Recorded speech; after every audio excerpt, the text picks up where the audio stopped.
यह रहस्य काहू नहीं जाना, दिन मन चले करते गुण गाना।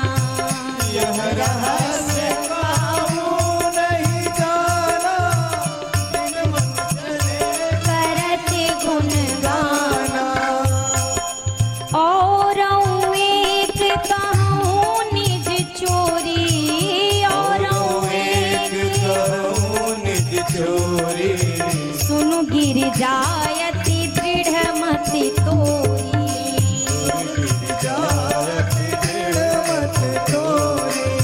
काग भुसुंडी संग हम दो,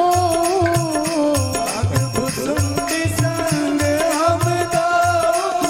मनुज रूप जानई नहीं को, मनुज रूप जानई नहीं को। भगवान शिव यह कथा माँ को सुनाते हुए कहते हैं, देवी ये सब तो सुनाया, अब एक गूढ़ बात आपसे बताता हूँ। गूढ़ बात का मतलब ऐसी छुपी हुई बात जो आज तक किसी को नहीं पता है। तो बाबा मैया को क्यों सुना रहे हैं? उसका कारण है, जब माँ ने भगवान शिव से प्रश्न पूछे थे राम कथा के विषय में, उस समय कहा था, गूढ़ तत्व न साधु दुरावही आरत अधिकारी जहाँ पावई। प्रभु आप गूढ़ से गूढ़ बात छुपाना मत। तो बाबा ने आज बताने का निर्णय लिया, देवी अब मैं आपसे अपनी एक चोरी बताता हूँ। मैया तो आश्चर्य में, महादेव आपने चोरी की? बाबा ने कहा, बड़ी प्यारी चोरी थी भवानी। अच्छा क्या किया था प्रभु, जरा बताइए तो। महादेव ने कहा, देवी जब प्रभु का अवतार हुआ, प्रभु रामलला के स्वरूप में अयोध्या में आए, तो मैं और कागभुसुंडी जी भी भगवान के दर्शन करने गए थे। मैया ने कहा, वाह सरकार, हमें बताया भी नहीं, अकेले अकेले चले गए। अब महादेव ने दो कारण बताए। बोला, देवी देखो, एक कारण मन में रखा, एक कारण बताया। मन में कौन सा कारण रखा? मन में विचार किया, भवानी एक बार आपको हम कथा सुनाने लेके गए थे, उस समय आपने बड़े राम जी के दर्शन किए, और उन बड़े राम जी को आपने रोता देखा, आप भ्रम में आ गई, सोचा ये भगवान नहीं है। और यहाँ तो छुटके वाले राम जी हैं, पलना झूल रहे हैं, रो भी रहे हैं। बड़े राम जी को देखकर बुद्धि इतनी भ्रमित हो गई, कहीं छुटके राम जी को देखकर फिर कोई मोह फंस जाता था। ये मन में बात रखी और कहा क्या मैया से, देवी बात ये है, बाबा के शब्दों पे आप ध्यान दीजिए। बाबा ने क्या कहा, काग भुसुंडी संग हम,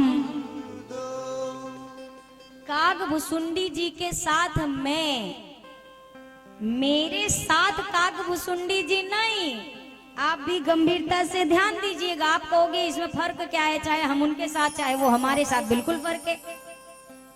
अगर कागभुसुंडी जी के साथ बाबा गए हैं, इसका मतलब कि प्लानिंग सारी कागभुसुंडी जी की थी, साथ में बाबा गए हैं।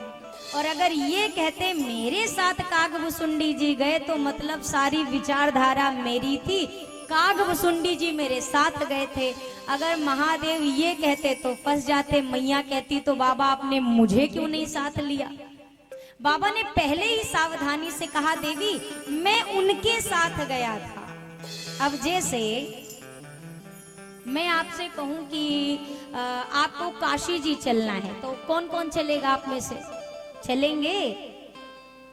और किसी को साथ ले जाएंगे कि अकेले चलेंगे? साथ में ले जाएंगे किसी को। और हमारी गाड़ी में जगह ना हो तो कैसे ले जाएंगे? हमारी व्यवस्था है, हमने आपसे कहा साथ में चलिए, तो अगर घरवा वाले कहेंगे हमको भी ले चलो, तो आप कहोगे फलाने भाई साहब की गाड़ी में है, पता नहीं जगह है नहीं है। कभी हम लोग अपने हिसाब से चला जाए। कागभुसुंडी जी के साथ मैं गया था, वो मेरे साथ नहीं गए थे, तो आपको कैसे ले जाता? मैया ने कहा दर्शन मिल गए ऐसे भोले भंडारी के रूप में। बाबा ने कहा इतनी आसानी से कहाँ मिल जाते, तो कैसे मिले? बाबा ने कहा बड़ी मेहनत करनी पड़ी, पहुंचे अयोध्या, सरयू जी के किनारे लगाया शिविर। यहाँ पे भी 2-3 दिन पहले नेत्र शिविर लगा था ना दादू जी? हाँ। अब तो बढ़िया दिख रहा होगा सबको, चकाचक। बाबा ने भी एक शिविर लगाया। बाबा ने कहा मैं बना ज्योतिषाचार्य और कागभुसुंडी जी बने हमारे चेला। शिविर लगा। एक बड़ा सा साइन बोर्ड तैयार किया गया जिसमें लिखा, यहाँ पर एक बहुत बड़े महान तपस्वी महाराज पधारे हैं, भूत बतावे, भविष्य बतावे, वर्तमान बतावे, जिसको जो समस्या हो सभी बीमारियों का इलाज। और उससे बड़े अक्षर में लिखा गया सुविधा निःशुल्क है। निःशुल्क भर लिख दो, आदमी को फिनाइल बांट दो तो वो भी पी लेगा, निःशुल्क। अब तो लाइन लग गई और वाहवा त्रिकालदर्शी, उनसे क्या छुपा। एक आया टहलते टहलते, बाबा ने हाथ देखा। बाबा ने कहा बहुत परेशान हो। बोला बस बाबा एकदम सही पकड़े। बोला तुम सबका अच्छा करते हो, तुम्हारा कोई नहीं करता, बस बस 100% यही बात है। बोला पैसा आता है पर रुकता नहीं है। यहाँ बैठे किसी से भी ये 3 बात बता दो, तीनों हमारी भविष्यवाणी सबके लिए सही है कि नहीं, आप बताओ, है ना। बाबा ने अब वो तो रही बात, आगे बताया घर में तुम्हारे झगड़ा हुआ है कल? हाँ हुआ तो है। बोला तुम पिटे भी हो बेलन से? अरे आपको तो सब पता है। अब तो पूरे शोर मचा, अयोध्या नगरी में बहुत पहुंचे हुए बाबा जी आए हैं। लाइन लग गई पूरे शिविर के आगे, वह हमारा हाथ हमारा हाथ। कागभुसुंडी जी ने कहा बाबा 1 दिन हो गए, 2 दिन हो गए, कितने दिन दुनिया का हाथ देखते बैठे रहेंगे। बाबा ने कहा जब तक वो एक हाथ पकड़ में ना आ जाए तब तक तो हाथ देखना ही पड़ेगा, देखते रहेंगे। भक्त इंतजार में है कि भगवान के दर्शन मिल जाएं। तो भगवान कैसे रह सकते हैं दर्शन दिए बिना, भक्त से मिले बिना। ठाकुर जी ने एक लीला करी। महल में मैया ने अपना अमृत पान कराकर लाल जी को पालने में लिटाया ही था कि राम जी लगे रोने। जोर जोर से रोना शुरू किया। मैया फिर से दुग्ध पान कराती, खिलौने देती, राइलोन से नजर उतारती, लाल जी चुप ही नहीं हो रहे। अब मैया को एक दासी ने कहा माँ लगता है इतने सारे लोगों ने लल्ला को देखा, किसी ने बहुत बुरी तरह से नजर लगा दिया। मैया ने कहा करूं तो क्या करूं? बोला हमने सुना है कि एक बहुत बड़े कोई महात्मा तपस्वी आए हैं और सारी बीमारी का इलाज जानते हैं, योग रोग सब चीज का इलाज है उनके पास, कहिए तो बुला लाऊं? मैया ने कहा देर मत कर दासी, जल्दी जा। अब ये दासी पहुंची शिविर के पास और शिविर के पास पहुंचते ही कागभुसुंडी जी से कहा राजमहल से बुलावा आया है। भगे कागभुसुंडी जी शंकर जी के पास, बाबा काम हो गया काम। इतना सुनाई भरता बाबा ने अपनी डंडी कुंडी उठाई, भगे जोर से। लाइन वालों ने कहा बाबा हमारा हथवा। बाबा ने कहा पहले अपना भाग्य सुधारा है, तुम्हारा आके देखें। बाबा राजद्वार के लिए निकल पड़े। राजमहल के समक्ष पहुंचे, पहरेदार खड़े थे। अयोध्या का राजमहल। बाबा ने कहा बुलाया गया है, बुलाया गया है। बाबा ने कहा अच्छा, सैनिकों ने कहा अच्छा आप ही हैं वो जो ज्योतिषाचार्य और जो लाल जी के लिए? बाबा ने कहा हम ही। बोला आप दोनों में से इलाज कौन बताए? बाबा ने कहा वो तो हम हैं। और ये बोला ये तो हमारा चेला। बाबा ने से सैनिकों ने कहा तो बाबा आप भीतर जाओ, ये बाहर रहेंगे, जब कोनो काम है नहीं तो अंदर जाके क्या करेंगे? बाबा ने कहा ठीक है कोई बात नहीं। कागभुसुंडी जी ने कहा वाह सरकार, हम ही लेके आए, हम ही को बीच मझधार में छोड़ के चल दिए। बाबा ने मन में कहा रे एक जन की तो एंट्री पहले हो जान दे, दूसरे को फिर बुला लेंगे कुछ व्यवस्था करके। भीतर गए। अब कागभुसुंडी जी लाल जी को देख रहे और प्रभु की लीला देखो, जैसे ही भगवान शिव ने प्रवेश किया भगवान चुप हो गए।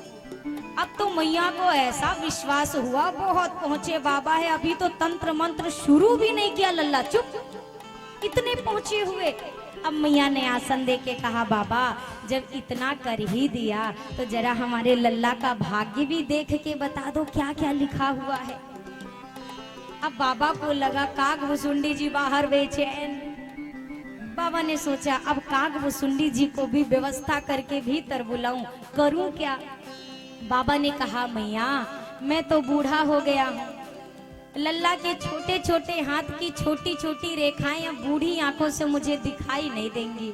बात यह है कि रेखा तो मेरा चेला देखता है, रेखा का फल मैं बताता हूँ।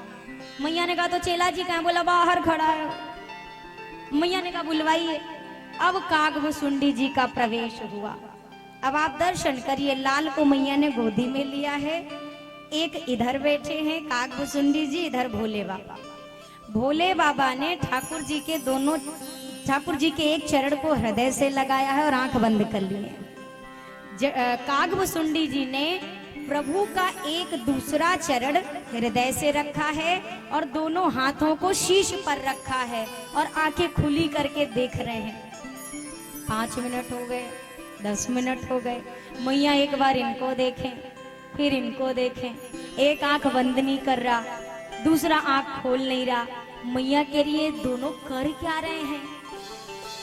भगवान शिव इतने आनंद में अंतर्मुखी हो गए। ठाकुर जी ने जटाओं पे थोड़ा सा जोर दिया, बाबा बाहर आओ, सारी पोल पट्टी आ जाए, खोलोगे क्या? अब बाबा बहिर्मुखी हुए। मैया ने कहा बाबा ठीक ठाक हो? बाबा ने कहा हाँ मैया, वो थोड़ा चिंतन करना पड़ता है ना कि क्या लिखा हुआ है। मैया ने कहा तो क्या लिखा है?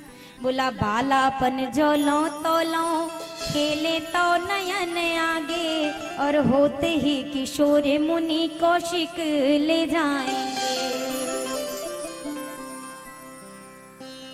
मैया लल्ला जब तक छोटा है तेरे आंगन में खेलेगा, खूब बाल सुख देगा।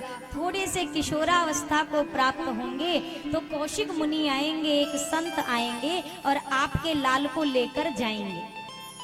बस इतना सुनना ही था। मैया ने कहा दासी बाबा जी को इनके चेला जी का दान दक्षिणा मजबूत करो, पैक करो, विदा करो। हमें लगता था इनको बहुत आता, इनको कुछ नहीं आता। बाबा ने कहा मैया क्या हो गया? बोला आप कहते हो मेरे लल्ला को कोई ले जाए। अरे ले जाके तो दिखाए मेरे लल्ला को कोई। मैं दूंगी अपने लल्ला को, क्यों दूंगी? बाबा ने कहा मैया ठहर तो जा। ताड़िका कुमारी मुनि कारज संवारी, और गौतम तिया को तारी जग जस पाएंगे। जाएंगे तो क्या क्या करेंगे सुनो। ताड़िका का उद्धार होगा, गौतम ऋषि की पत्नी का उद्धार होगा। आगे जनकपुर जाएंगे, वहां पर जनक दुलारी को ब्याही घर लाएंगे। जनक दुलारी को विवाह करके अयोध्या वापस लाएंगे। अब बताओ आगे विचार क्या है? मैया ने कहा अगर ऐसी बात है तो बाबा ये बताओ बाबा जी कब आने वाले हैं? मैया ने कहा थोड़ा बड़े तो होन जान दो, लाल जी को आएंगे। मैया ने कहा उसके बाद क्या? विवाह के उपरांत बाबा को तो सब पता है कि आगे विवाह के बाद वनवास का प्रसंग है। बाबा ने कहा मैया तेरा लल्ला छोटा, लल्ला के हाथ उससे छोटे, उसकी रेखाएं उससे छोटी। जब लल्ला बड़ा होगा उसके हाथ बड़े होंगे, उसकी रेखा बड़ी होगी, तब हम आएंगे और आगे की बात हम फिर कभी बताएंगे। इसके आगे वाला सब बाद में कभी। बाबा विदा हुए। मैया से कहते हैं देवी मैं तो आ भी गया पर कागभुसुंडी जी नहीं आए। श्री कागभुसुंडी जी का यह नियम है कि प्रभु का जब भी अवतार होता है, श्री कागभुसुंडी जी प्रभु के 5 वर्ष की अवस्था तक वहीं रहते हैं जहां पर प्रभु का अवतार है। वो कहीं नहीं गए, वो अयोध्या में ही रुक गए, वहीं पर आनंद किया।